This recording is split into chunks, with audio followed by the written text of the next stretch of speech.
The Center for Research on Aging and Disability Options, CRADO, is dedicated to trying to enhance the position of older adults and people with disabilities in our society. One big piece we did had to do with the baby boom, and we looked at national trends for the baby boom and then how they would be different in Kansas and provided that information.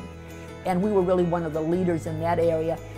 And actually, I was part of a team that developed a whole book about elder statistics that was one of the first in the country. Again, looking at what elders in our state needed now, and then what would be probably the progression.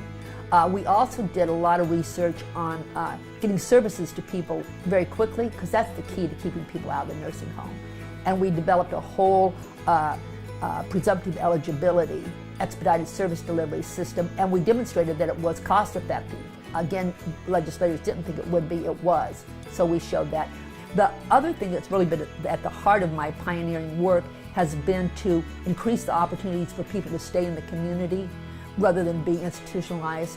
And I've done several large studies on that. I was so fortunate to be able to partner with the state of Kansas at a time when they were really interested in looking at the cost benefits of home and community-based services. So we did a longitudinal study that was one of the few in the country and was picked up nationally and even internationally, and there's still reform efforts in other states. I was just talking to the people from Minnesota at a conference based in part on that work and on other work too.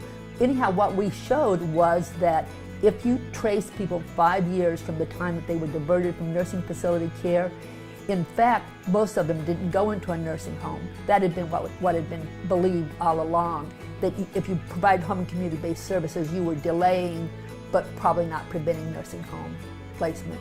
And so basically legislators felt like you paid for the home care and then you paid for nursing homes anyhow, so what's the point? But what I showed was that the people that were diverted, about half of them never went into a nursing home, and a large percentage of them died at home, which was, of course, what they had hoped to accomplish.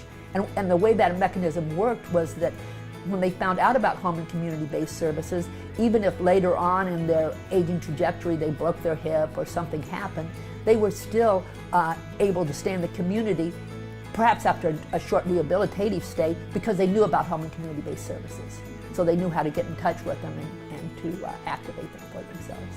Right now what we're working on is an assessment instrument that will be uniform across disability populations and older adults, FE, PD, TBI, and also now we're working with IDD populations. And what the intent there is to have information that's not, it's not just the same information on everybody, because of course these different populations, you need different information on them, but there's a core that's the same, like their activities of daily living, do they have cognitive problems, do they have behavior problems. And so we're working to adapt actually an existing instrument for Kansas.